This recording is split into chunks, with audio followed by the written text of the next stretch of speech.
Here's what we all say. There are no good men in Lagos. Nigerian women are too materialistic. I keep attracting the same type. Sound familiar? We point at the dating pool and say, the water is bad. So we change apps. We change churches. We ghost one person and slide into another DM. And somehow, we end up in the same story. Different face, same ending. And that's when we start to wonder, is it me? Let me tell you something that might sting a little. The problem isn't that there are no good partners out there.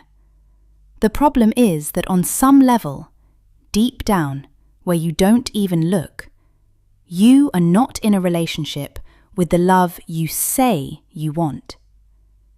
You want marriage, but you don't trust it. You want closeness, but closeness makes you uncomfortable. You want someone to stay, but you've never seen anyone stay. That's not a dating problem. That's a relationship problem. The relationship between you and the thing you want. Let me tell you about Chidera. 32 years old, works in tech on the island. Beautiful inside and out. In the last 4 years, Chidera met 4 genuinely good men. And I mean good men. One was a banker in VI. Steady, calm, showed up on time, met her friends. Another was an entrepreneur. Small business, but growing. Every single one of them wanted something real. But Chidera, she kept finding the exit. One man was too available. She said he had no ambition. Another was too quiet. She said he was hiding something. The third one planned a surprise birthday dinner for her, and instead of being touched, she felt suffocated. She picked a fight that night. By morning, it was over. Now here's the part Chidera couldn't see. It wasn't that these men were wrong. It was that the version of love she knew, the one she grew up watching, was chaos. Her father was in and out. Her mother stayed and suffered. So when peace showed up, Chidera's system didn't recognize it as love. It recognized it as suspicious. Now let me flip the script. Emeka, Port Harcourt boy, raised in GRA, went to Uniport, built himself from nothing. By 35, he had moved to Lagos, got the car, the apartment in Lekki Phase 1, and the oil and gas job. But every relationship he started crashed at the 6-month mark. The pattern was always the same. Things would get serious. She'd ask, "Where is this going?" And Emeka would do one of 2 things. He'd either start a fight over something small, or he'd go cold. 1 week of silence. 2 weeks. Until she walked away. Emeka told himself a story. They all want to tie me down. They're after my money. I'm not ready. But the truth? Emeka's father died when he was 9. The one man who was supposed to stay left. And Emeka made a silent promise to himself that day, as a little boy. I will never let anyone get close enough to leave me first. So at 6 months, right when commitment becomes real, Emeka leaves. He doesn't fear commitment. He has a fear of abandonment, is dressed in a sharp suit, and drives a Mercedes. Here's what Chidera and Emeka have in common. They are not broken. They are protected. Somewhere along the line, their minds built a wall and called it wisdom. Chidera's wall says, "Peace is boring. Real love fights."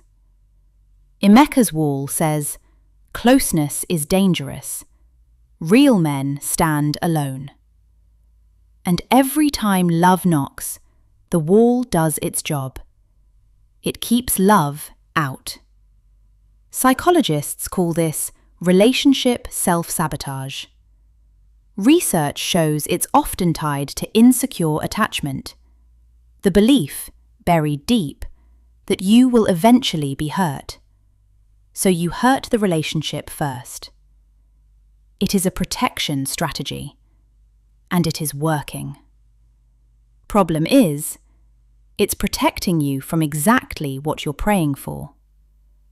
So now I want you to do something with me. Don't just watch this. Sit with it.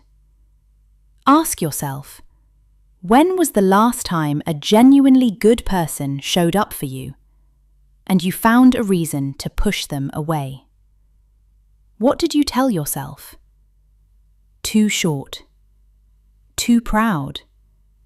Too soft. Too much. Was it really that? Or was the fear already in the room before they walked in? If you are still watching, tell us where you are watching from. Subscribe and like for more of our story. Second question. What did love look like in the house where you grew up? Was it peaceful? Was it safe? Or was love something you had to earn? Something that could be taken away if you made a mistake? Because here's the thing. If love, to your nervous system, feels like anxiety, then peace will feel like a red flag. And you will keep choosing drama, not because you want it, but because it feels familiar. Last question. If you're honest, deeply honest, are you in a relationship with love, or are you in a relationship with the fear of love? Because one of those will build a home. The other will keep you standing outside, holding the key, wondering why the door won't open. Chidera's in therapy now. When she told me, she said something I will never forget. She said, "Mama J, I wasn't looking for a husband. I was looking for someone who would hurt me the way I expected to be hurt. And when they didn't, I made them." Emeka called me last month. He's dating someone. 6 months passed and he didn't run. He said, "I told myself I could leave. And then I asked myself, what if I just didn't?" The love you want is not out of reach. But before you can hold it, you have to name the wall you built. Because of that wall, it's not protecting you from heartbreak. It's protecting you from love. Drop a comment below and be honest. What does love feel like in your body? Is it excitement or is it fear? Somebody out there right now is seeing signs they are afraid to name. Share this with them. I will see you in the next story. Here we tell the stories that need to be told. Have you subscribed? See the next story.